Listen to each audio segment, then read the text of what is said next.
Saudações ilustres, sejam todos bem-vindos ao nosso curso de programação orientado a objeto, utilizando a linguagem Python.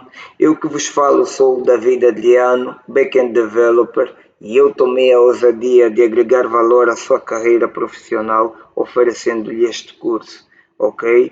Esta é a nossa 7ª aula e nesta aula eu quero discorrer convosco a respeito de polimorfismo. E digo já, se você está aqui de paraquedas, se você caiu aqui de paraquedas, saiba que tem por detrás deste vídeo toda uma playlist para que você consiga ter um conteúdo que melhor agrega a sua carreira, ok? Você pode acessar aí, pode buscar pelo canal David Adrianos e acessar a nossa playlist de orientação a objeto para que assim você consiga usufruir do curso completo, ok? Pode acessar também o repositório das nossas aulas, que o link estará cá abaixo na descrição do vídeo, e você pode acessar, pegar estas aulas e tomar para si, estudá-las o máximo que puder, colocar a mão na massa por conta própria, e eu te desafio, eu te convido a fazer exatamente isso. E não obstante colocarmos a mão na massa aqui juntos, que você não deva fazer isso por conta própria, porque quem sabe alguma coisa que você não venha a perceber aqui, você consiga perceber à medida que for estudando sozinho, ok? Então não perca tempo, estude aqui comigo, estude ali sozinho, que de qualquer jeito, o importante é que você cresça, o importante é que você dispara, ok? Vamos lá para a nossa aula. Eu quero discorrer convosco a respeito de polimorfismo. Eu já deixei aqui algumas importações só para facilitar a nossa corrida, mas não é nada que vocês não tenham visto antes, então por isso eu tomei a ousadia de fazer essas importações aqui, porque nas aulas passadas nós já usamos isso e vocês já até sabem o porquê que eu tenho isso aqui, ok? Então, o polimorfismo, ele na verdade é um mecanismo da orientação a objeto que permite com que objetos de classes diferentes respondam ao mesmo método de maneiras distintas, baseando-se em suas implementações específicas, ok? Em Python isso é possível graças à tipagem dinâmica e ao recurso duck-typing, ok? Todo mundo sabe, duck em inglês é Python, é pato, não Python, na verdade é pato, e todo mundo sabe da forma e do comportamento indefinido que um pato tem, ok? Um pato voa, um pato anda, um pato nada, mas ele não faz nada disso bem, ou seja, ele faz tanta coisa, ele é tão metido a faz tudo que acaba fazendo tudo errado, ok? Mas ele faz. E essa analogia ajuda-nos aqui no Python a implementar o recurso da orientação a objetos chamado polimorfismo, ok? Para não me alongar muito aqui na parte teórica, eu quero te convidar a colocar a mão na massa comigo. Vamos lá. Eu tenho aqui uma classe que eu vou chamá-la aqui de cachorro, que ela implementa um método, ou ela tem um método som, ok? E este som na verdade é apenas o latido de um cachorro. Eu vou fazer aqui um print, uau, uau, uau, ok? Esse é o latido de um cachorro. Vou implementar ainda uma outra classe chamada gato, que faz também o som de um gato, desculpei, o miau de um gato, ok? E agora eu vou criar aqui uma função, é claro, fora do escopo da minha classe, emitir som, ok? Emitir som. E esta minha função espera um objeto animal, ok? E é esperado que esse animal tenha uma função emitir som, ok? Instanciado então os meus dois objetos, chamando a minha função emitir som e passado para eles os objetos, eu terei como resultado os dois animais, os dois objetos fazendo print dos seus sons, ok? Ou da função som, do método som, ok? Feito isso, o que é que isso tem a ver com a nossa aula? Está a acontecer aqui diante de nós uma forma de polimorfismo de forma implícita, ok? Não tem uma classe ditando regras, mas tem uma regra implícita sendo seguida, sendo implementada por cada classe. Então, cada objeto de cada uma dessas classes naturalmente terá este método que obedece a essa regra de que cada classe deve ter um método sum, ok? E quando eu desenvolvo a minha função que recebe um objeto animal e que espera que esse objeto tenha um método sum, e eu passo para ele alguns desses objetos que são frutos dessas classes, logo a minha função emitir sum é satisfeita, porque cada objeto que eu passar para ela terá exatamente o método que ela espera que tenha, ok? Então está a acontecer aqui de forma implícita o polimorfismo, ok? Dito isto, eu quero trazer ainda uma analogia aqui de uma classe. Vou passar aqui um print, aquele print gostoso que você já está acostumado, só para fazer aquela divisão bem bonita. Ok, ok, feito isso, eu vou passar aqui ainda um exemplo, mas antes de eu passar, eu quero dizer que isso também pode acontecer por herança, ok? Nós também podemos ter, além do polimorfismo implícito aqui na linguagem Python, nós também podemos ter polimorfismo por herança, ok? E na aula passada nós vimos bastante isso, embora eu não vos tenha dito que o que estava a ocorrer era polimorfismo, mas era o que estava a ocorrer, ok? Nós temos aqui a nossa classe Py, que é a classe animal, e ela implementa o método fazer som, ok? E todas as classes que herdam esta classe automaticamente possuem o método fazer som. Entretanto, através do polimorfismo, elas podem implementar de forma específica, de forma diferente, o mesmo método, ok? Assim sendo, cada objeto dessas classes poderá conter o mesmo método, mas de forma diferente. Poderá responder a esta exigência de forma diferente, ok? E isso também é possível. Isso é o que chamamos em Python de polimorfismo por herança, ok? Como podem ver aqui, a utilização da classe gato, do objeto gato, ela usa o método fazer som, ok? E este método é o que está definido na nossa classe Py animal, ok? Mas a classe gato responde a esse método de forma diferente que a classe cachorro responde. A classe cachorro responde com uau uau e a classe gato responde com miau, mas ela atende sim o requisito do método fazer som, ok? Isto é o polimorfismo por herança.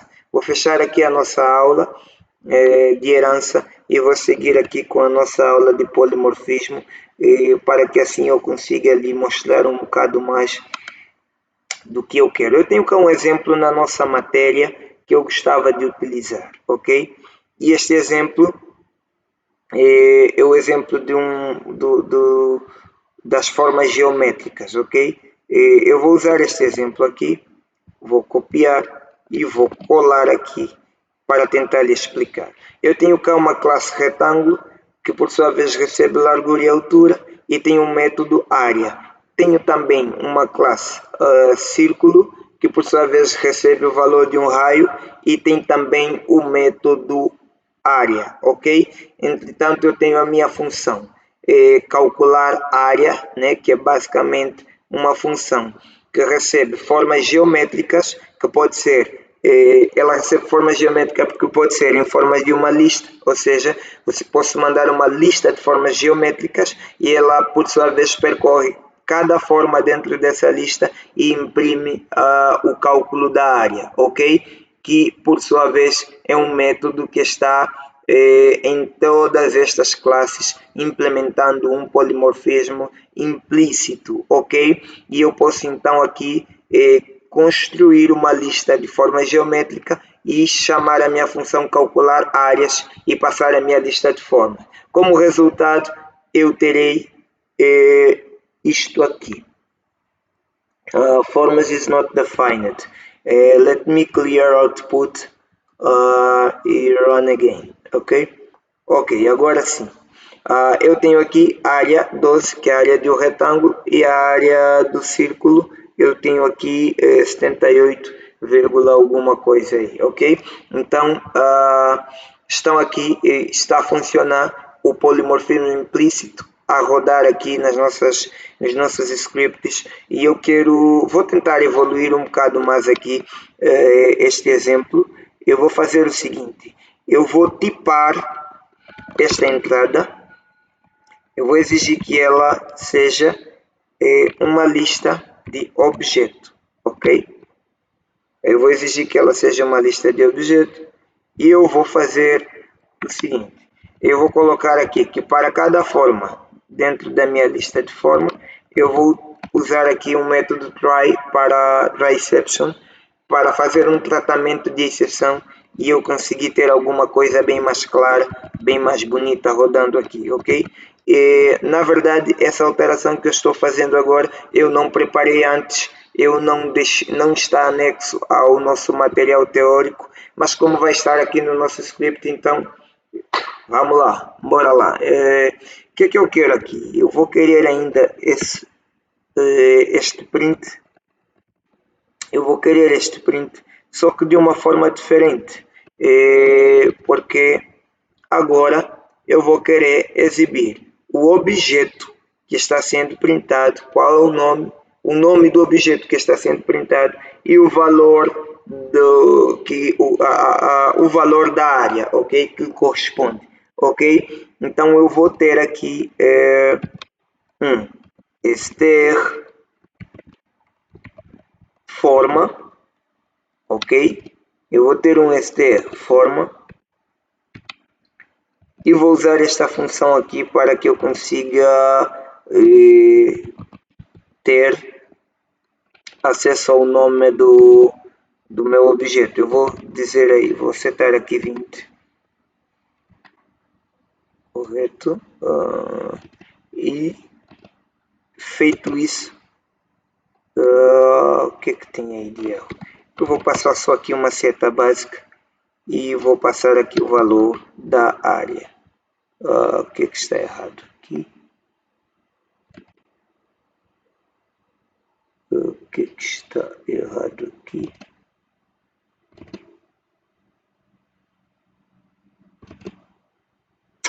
Sorry, eu passei aí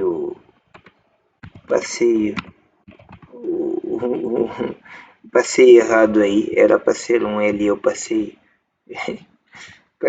um. Ok, então agora sim ela vai, ok? Para satisfazer a exigência aqui do meu try, eu vou ter que colocar um exception para captar essa exceção, ok?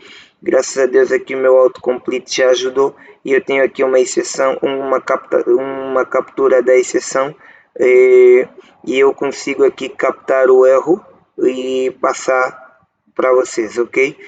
Mas eu posso melhorar então este print e posso fazer uma coisa ainda mais bonita vamos lá, vou até já colar aqui esse warning e vou fazer assim, erro, ok, vou fazer isso, eu vou pegar o type, desse objeto forma, eu vou pegar também o nome deste objeto, ou seja, eu type na verdade o nome deste tipo aqui, ok? Não do objeto, perdoe-me ali este erro, ok? Eu vou dizer, olha, não possui um método área, ok? Eu acredito que assim fica bem mais informativo, ou em vez de não possuir, eu vou dizer não implementa, ok? Que faz mais sentido, não implementa um método área, ou não implementa área, ok? Feito isso, eu vou agora, aqui no nosso array de formas, eu vou adicionar de propósito alguma coisa que seja do tipo string, ok? Que seja do tipo string. E só para provocar um erro e vermos como esse tratamento de erro vai funcionar, ok? Feito isso, então eu vou rodar o nosso script para ver como é que esta melhoria aqui vai funcionar, ok? Então, o que eu tenho aqui agora, ok? Pimbas, prontos. E eu tenho aqui o meu objeto, o retângulo, ok? E implementei como resultado do cálculo dele de área 12 e eu tenho o mesmo, ok? Que é o mesmo resultado que da vez passada, o que quer dizer que não mudou nada no cálculo, não foi afetado. E o mesmo objeto círculo aqui trazendo o mesmo valor, ok? E para garantir, eu tenho exatamente aqui o nome do objeto e inclusive seu endereço na memória, ok? Tenho aqui então o texto que eu mandei um texto em vez de um erro, que é o terceiro objeto aqui, que seria o terceiro objeto aqui na minha lista de objetos, exibindo um erro. Str não implementa o quê? String não implementa o método área, ok? Feito isso, eu acredito ter discorrido até então toda a forma de polimorfismo implícito e já dando uma chega sobre polimorfismo por herança, ok?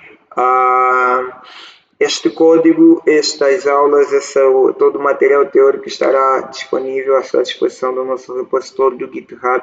Acesse, por favor, e desde já quero te agradecer a ti que chegou até aqui a esta aula. Nós estamos praticamente na reta final do nosso curso e eu quero te agradecer por ter chegado até aqui, por toda a sua paciência. Compartilha essa aula com aquelas pessoas que mais precisam, que também precisam, que estão em busca de um conteúdo como esse. E desde já te agradeço por sua disposição, sua paciência. Estamos juntos, é nós na fita.